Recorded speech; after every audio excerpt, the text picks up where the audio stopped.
Hi friends, welcome back to our channel. நாம் இன்னைக்கு பார்க்க போகிற ரெசிபி சுவையும் ஆரோக்கியம் நிறைந்த உளுந்து சட்னி.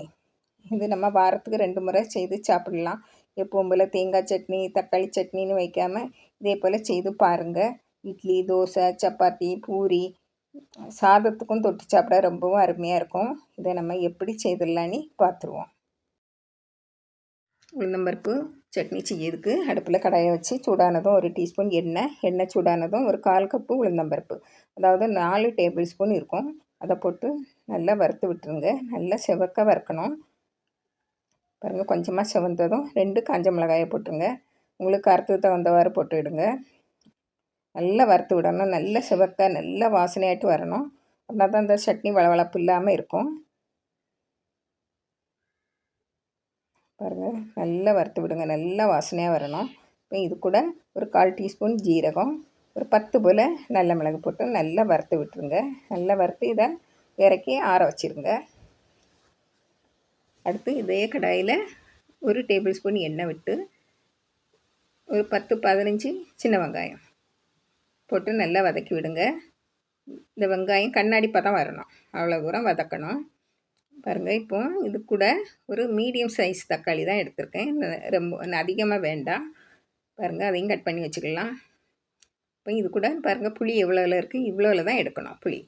அப்படின்னா தான் அது ரொம்பவும் புளிப்பு இல்லாமல் இருக்கும். தக்காளியும் சேர்க்கும். அதனால் இதை நல்லா வதக்கி விடுங்க. கொஞ்சம் கண்ணாடி பதம் வரட்டு. ஒரு 2-3 பல் பூண்டு போட்டு அதையும் நல்லா வதக்கி விடுங்க. இப்போ நம்ம தக்காளியை பொடியாக கட் பண்ணி வச்சுருக்கோம், அதையும் போட்டுருங்க. இது வதங்குறதுக்கு கொஞ்சமாக உப்பு போட்டு வதக்கி விட்டுருங்க. தக்காளி சீக்கிரம் நல்லா மசிஞ்சு வந்துடும்.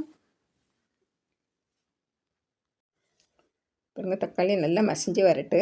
இப்போ நம்ம 2 கருவேப்பிலை கொத்தை எடுத்து போட்டுருவோம். பாருங்கள், நல்லா வதங்கி வரட்டு. நல்லா வாசனையாக இருக்கும் இந்த சட்னிக்கு. கருவேப்பிலையும் நிறைய போட்டுக்குது. கொஞ்சமாக பெருங்காயத்தூள் போட்டு நல்லா வதக்கி விடுங்க.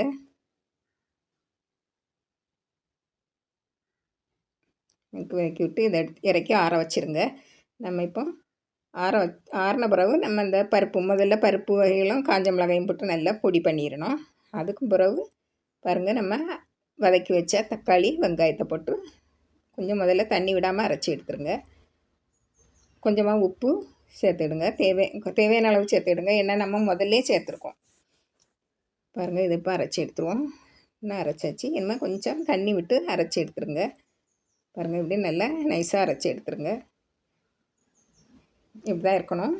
இப்போ இதை ஒரு பவுலில் மாற்றி எடுத்துருவோம். பவுலில் மாற்றிக்கிட்டு நம்ம இதை ஒரு தாளிப்பு கொடுத்துடணும். எண்ணெயில் கடுகு, உளுந்தம்பருப்பு, ஜீரகம், கருவேப்பிலை, காஞ்ச மிளகாய் போட்டு நல்லா பொன்னிறமாக வந்த உடனே இந்த சட்னி மேலே விட்டு கலந்து விட்டுருங்க.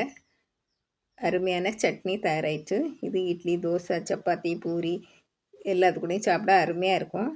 இதே போல் நீங்களும் செய்து பாருங்கள். பிடிச்சிருந்தால் லைக் பண்ணுங்கள், ஷேர் பண்ணுங்கள், கமெண்ட்ஸ் பண்ணுங்கள். மறக்காமல் சப்ஸ்கிரைப் பண்ணுங்கள்.